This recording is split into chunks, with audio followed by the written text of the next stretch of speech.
নমস্কার বন্ধুরা, পদ্মদি রান্নাঘরে আপনাদের সবাইকে স্বাগত। আজ আমি আপনাদের বানিয়ে দেখাবো দুর্দান্ত স্বাদের ওল চিংড়ির ডালনা। আমার রেসিপিটা যদি আপনাদের ভালো লেগে থাকে তাহলে আমার চ্যানেলটিকে সাবস্ক্রাইব করে নেওয়ার অনুরোধ রইল।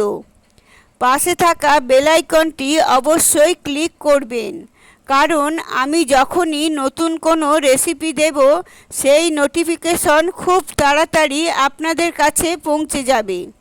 আসুন তাহলে দেখে নেওয়া যাক আমার আজকের রেসিপি ওল চিংড়ির ডালনা। এর জন্য আমি নিয়েছি 600 গ্রাম ওল আর দুটো বড় সাইজের আলু। দুটোকে আমি বড় বড় টুকরো করে কেটে নিয়েছি এবং ওলটাকে আমি একটু নুন দিয়ে ভাপিয়ে নিয়েছি। খুব বেশি ভাপাইনি, তাহলে কিন্তু ওল গলে যাওয়ার সম্ভাবনা থাকে। এখানে নিয়েছি 300 গ্রাম চিংড়ি মাছ। সেটাকে ভালো করে ছাড়িয়ে আমি পরিষ্কার করে নুন হলুদ মাখিয়ে রেখে দিয়েছিলাম। আর নিয়েছি দুটো বড় সাইজের মিহি করে কুচনো পেঁয়াজ। এবার গ্যাস অন করে তাতে দিয়ে দিয়েছি সর্ষের তেল। রান্নাটা আমি সর্ষের তেলেই করছি। এবার সর্ষের তেল গরম হয়ে গেলে আমি তার মধ্যে দিয়ে দিচ্ছি ভাপানো ওলটা। এবার দিয়ে দিলাম সামান্য একটু নুন আর একটু হলুদের গুঁড়ো। এবার ভালো করে আমি হাই ফ্লেমে ওলটাকে একটু লাল লাল করে ভেজে নেব। ওল খেলে অনেক সময় আমাদের গলা চুলকায়, তাই ওলটা যখন আমি ভাপিয়েছি সেটা সামান্য নুন দিয়ে ভাপিয়েছি। তার ফলে কিন্তু আর গলাটা চুলকানোর সম্ভাবনা থাকে না। ওলটা লাল লাল করে ভাজা হয়ে গেছে। এবার আমি একটা পাত্রে তুলে নিচ্ছি।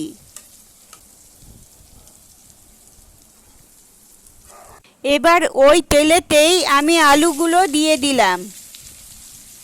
আলুগুলোকে একটু ভালো করে লাল লাল করে ভেজে নেব।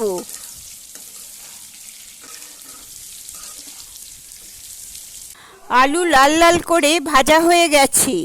এবার আমি আলুগুলোকে তুলে নিচ্ছি। আলুটাও কিন্তু আমি সামান্য একটু ভাপিয়ে নিয়েছিলাম।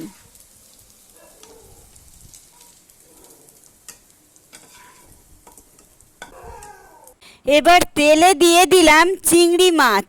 চিংড়ি মাছটা কিন্তু খুব বেশি ভাজবো না, 1 থেকে 2 মিনিট সময় নিয়ে একটু ভেজে নিয়ে আমি চিংড়ি মাছটা তুলে নেব, কারণ চিংড়ি মাছ বেশি ভাজলে কিন্তু শক্ত হয়ে যায়।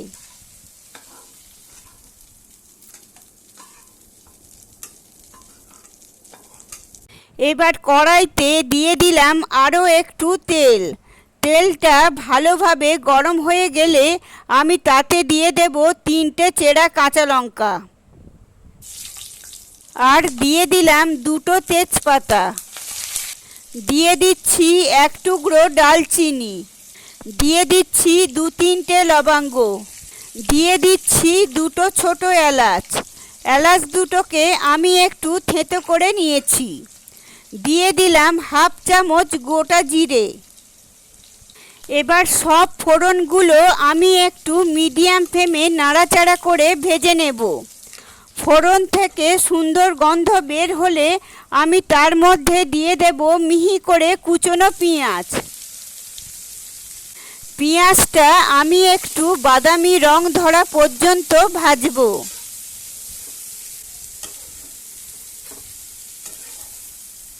পেঁয়াজ ভালোভাবে ভাজা হয়ে গেলে তার মধ্যে দিয়ে দেব 1.5 চামচ আদা বাটা।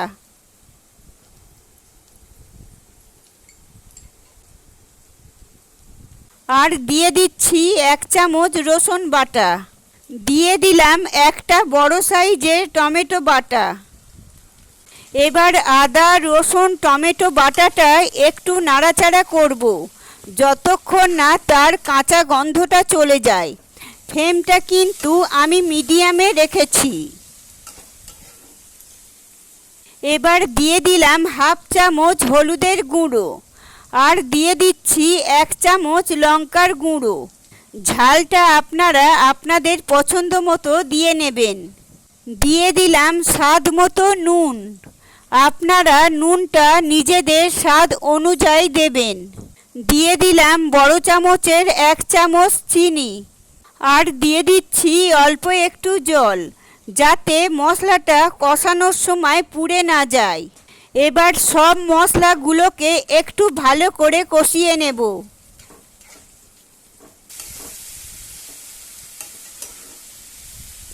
মশলাটা ভালো করে কষিয়ে নিয়েছি।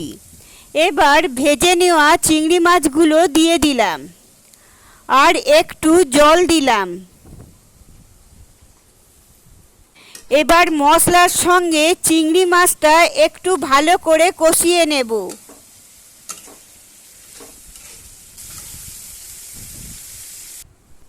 আর চিংড়ি মাছ ভালো করে কষানো হয়ে গেলে এবার আমি এর মধ্যে ভেজে নেওয়া আলু আর ওলটা দিয়ে দেব।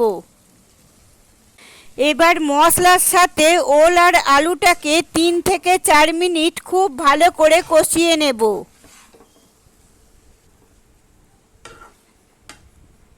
এবার মশলার সাথে ওল আর আলুটাকে 4 মিনিট কষিয়ে নেওয়ার পর এবার আমি এর মধ্যে দিয়ে দিলাম 2 কাপ হালকা গরম জল। সব কিছু খুব ভালো করে মিশিয়ে নিচ্ছি। ফুটতে শুরু করলে আমি এবার এটাকে ঢাকা দিয়ে 10 মিনিট এটাকে রান্না করব। ফ্লেমটা মিডিয়াম করে দিয়েছিলাম। 10 মিনিট পর সব কিছু খুব ভালোভাবে সেদ্ধ হয়ে গেছে। এবার আমি ওপর থেকে ছড়িয়ে দিলাম 1/2 চা চামচ শাহি গরম মশলা আর দিয়ে দিলাম 1 চামচ ঘি। এবার ঘি আর গরম মশলাটা ভালো করে মিশিয়ে নিয়ে মিনিট 2 ফুটিয়ে আমি গ্যাসের ফ্লেমটা অফ করে দেব। আমার ওল চিংড়ির ডালনা সার্ভ করার জন্য একদম রেডি। আমি এটা গরম গরম ভাতের সাথে পরিবেশন করব। আমার রেসিপিটা আপনাদের কেমন লাগলো অবশ্যই কমেন্ট করে জানাবেন। আর যদি ভালো লেগে থাকে তাহলে একটা লাইক দিয়ে দেবেন।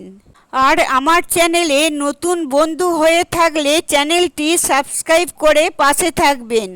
আপনারা সবাই ভালো থাকবেন, সুস্থ থাকবেন। ধন্যবাদ।